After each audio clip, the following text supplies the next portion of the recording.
Om Swastiastu, Assalamualaikum warahmatullahi wabarakatuh. Salam sejahtera buat kita semua. Salam nama budaya, salam Gema Santi, damai. Perkenalkan, saya Igede Martyryawan SPD, calon guru penggerak angkatan 7 dari Kabupaten Kelungkung. Dalam kesempatan yang baik ini, saya berbagi koneksi antar materi modul 3.1 pengambilan keputusan berbasis nilai-nilai kebajikan sebagai pemimpin.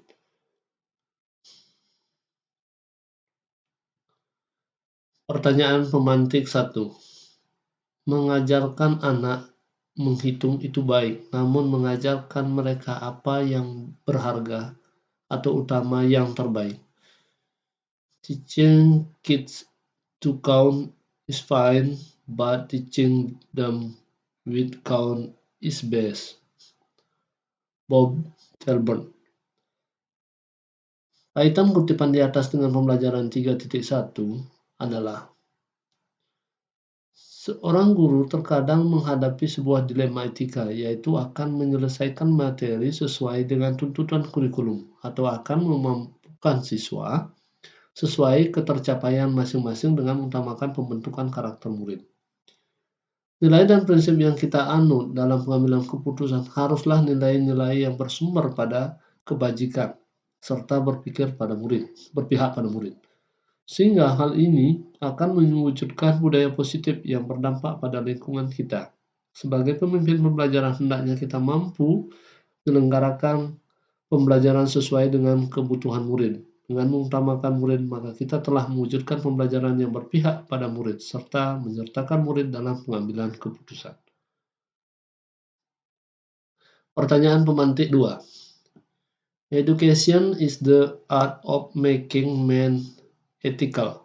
Pendidikan adalah sebuah seni untuk membuat manusia menjadi berperilaku etis. George Wilhelm Friedrich Hegel. Maksudnya adalah melalui pendidikan kita diajarkan untuk memiliki kepekaan dalam tindakan, yaitu dengan mengetahui etika dalam berperilaku, berupa nilai, norma, dan moral yang menjadi pedoman dalam masyarakat. Pertanyaan 1. Bagaimana filosofi Ki Hajar Dewantara dengan Pratap Triloka memiliki kaitan dengan penerapan pengambilan keputusan sebagai seorang pemimpin? Filosofi Pratap Triloka, khususnya Ingarso Sungtolodo, menegaskan bahwa sebagai pemimpin dalam mengambil keputusan hendaknya memberikan teladan dan contoh akan keputusan yang bijak bagi muridnya. Filosofi Pratap Triloka, khususnya Ing Madyomangunkarso, menegaskan bahwa sebagai pemimpin dalam mengambil keputusan hendaknya mampu memberdayakan dan membangun kerukunan muridnya. Filosofi Pratap Triloka, khususnya Tun Uri Handayani, menegaskan bahwa sebagai pemimpin dalam mengambil keputusan hendaknya memberikan keputusan yang mampu mendorong kolaborasi dan meningkatkan kinerja murid. Pertanyaan 2. Bagaimana nilai-nilai yang tertanam dalam diri kita berpengaruh pada prinsip-prinsip yang kita ambil dalam pengambilan suatu keputusan? Nilai-nilai kebajikan yang sangat mempengaruhi kebajikan kita dalam mengambil keputusan adalah keadilan dan tanggung jawab. Adil adalah menempatkan sesuatu sesuai prioritasnya, sedangkan tanggung jawab merupakan wujud berani menghadapi segala risiko atas keputusan yang kita pilih. Nilai ini harus ditanamkan sejak dini dan dibudayakan dalam lingkungan sekolah agar kelak murid kita menjadi orang yang bijak dalam pengambilan keputusan. Pertanyaan 3. Bagaimana materi pengambilan keputusan berkaitan dengan kegiatan coaching bimbingan yang diberikan pendampingan atau fasilitator dalam perjalanan proses pembelajaran kita, terutama dalam pengujian pengambilan keputusan yang kita ambil? Apakah pengambilan keputusan tersebutlah efektif? Masihkah ada pertanyaan-pertanyaan dalam diri kita atas pengambilan keputusan tersebut? Hal-hal ini tentunya bisa dibantu oleh sesi coaching yang telah dibahas sebelumnya. Salah satu tujuan kegiatan coaching adalah mengeksplorasi kemampuan coach. Jika dikaitkan dengan modul ini, berarti mengeksplorasi kemampuan coach dalam mengambil keputusan bijak. Dengan proses coaching, coach dapat membantu mengeksplorasi keputusan yang berpihak pada murid sehingga keputusan tersebut dapat dipertanggungjawabkan. Pertanyaan 4. Bagaimana kemampuan guru dalam mengelola dan menyadari aspek sosial emosional akan berpengaruh terhadap pengambilan suatu keputusan, khususnya masalah dilema etika? Guru sebagai pemimpin harus mampu mengelola dan menyadari aspek sosial emosional agar mampu bijak dalam mengambil dan menguji keputusan. Seorang guru memiliki kesadaran diri yang baik, akan menunjukkan integritas dan tanggung jawab dalam memutuskan masalah yang berkaitan dengan dilema etika. Guru juga harus memiliki kesadaran penuh ketika menghadapi suatu dilema etika. Dengan kesadaran penuh, maka perhatian, rasa ingin tahu, dan kebaikan akan mempengaruhi keputusan guru dalam menciptakan well-being ekosistem kesejahteraan psikologis.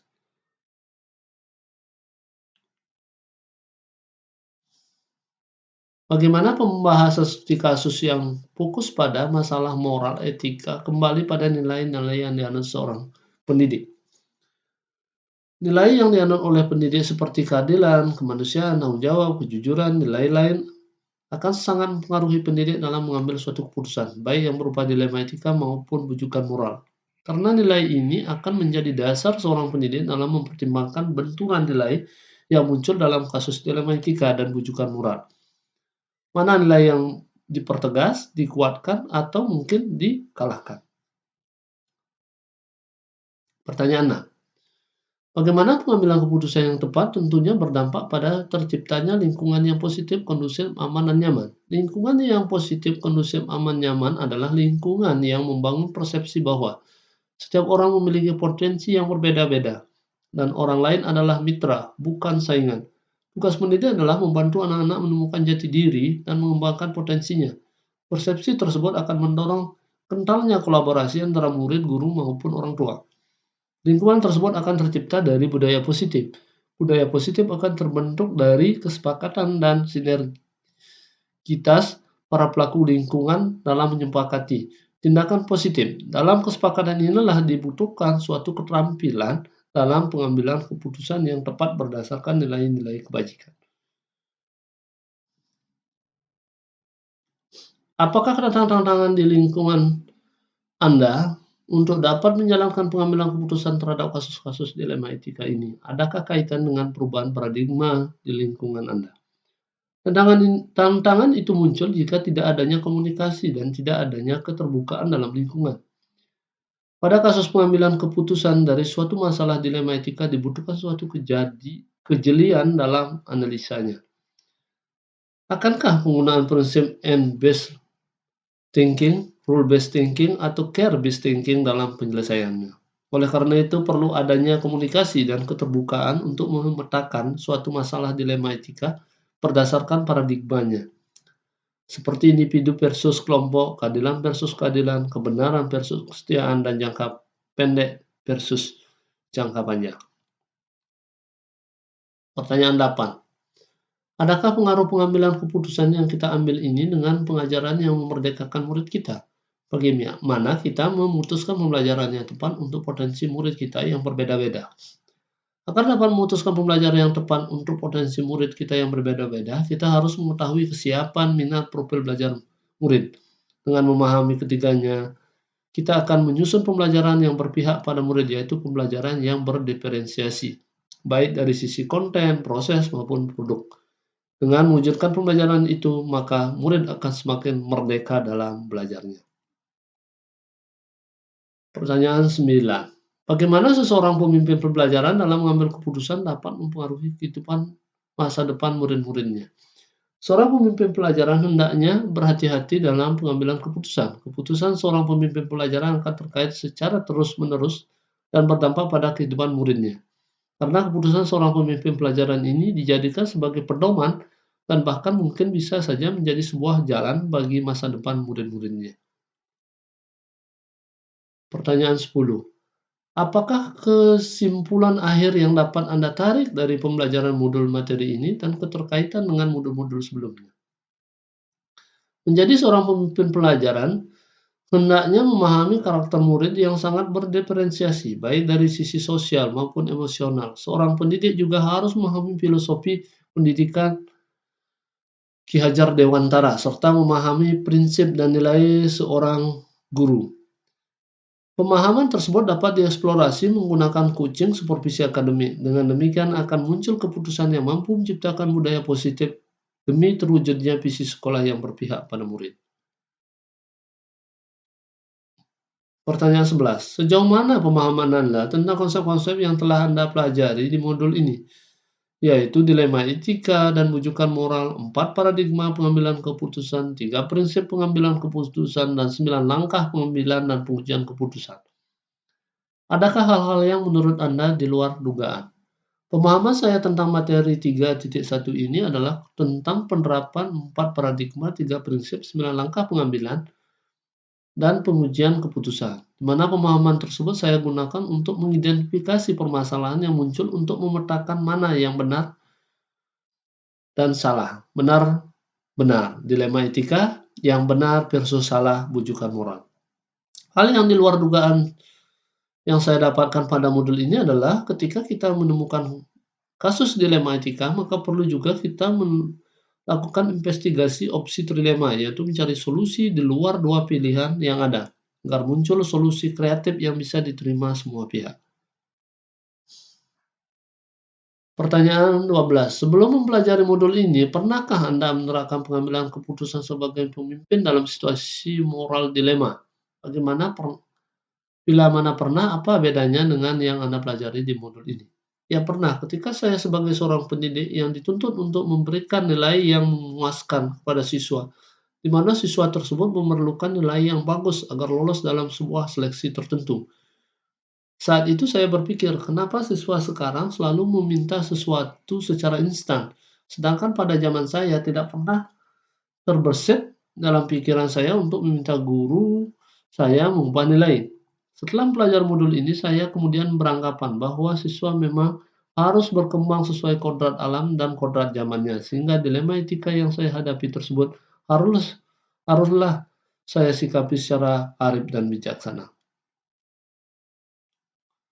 Pertanyaan 13. Bagaimana dampak mempelajari konsep ini buat Anda? Perubahan apa yang terjadi pada cara Anda dalam mengambil keputusan sebelum dan sesudah mengikuti pelajaran modul ini?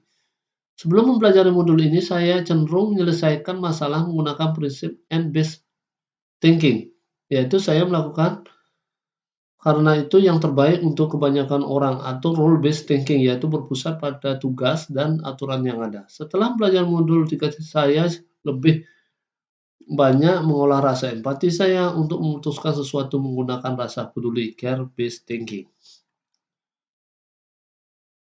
Pertanyaan 14. Seberapa penting mempelajari topik modul ini bagi Anda sebagai seorang individu dan Anda sebagai seorang pemimpin? Materi ini sangat penting bagi saya sebagai seorang pemimpin pembelajaran karena dengan memahami paradigma, prinsip, dan langkah-langkah dalam pengambilan dan pengujian keputusan, saya lebih mampu bersikap bijak jika bertemu dengan masalah dilema etika ataupun rujukan moral. Demikian yang dapat saya sampaikan. Kurang lebih saya mohon maaf. Saya akhiri dengan Brahma Santi. Om Santi Santi Santi Om. Assalamualaikum warahmatullahi wabarakatuh. Salam guru penggerak. Terima kasih.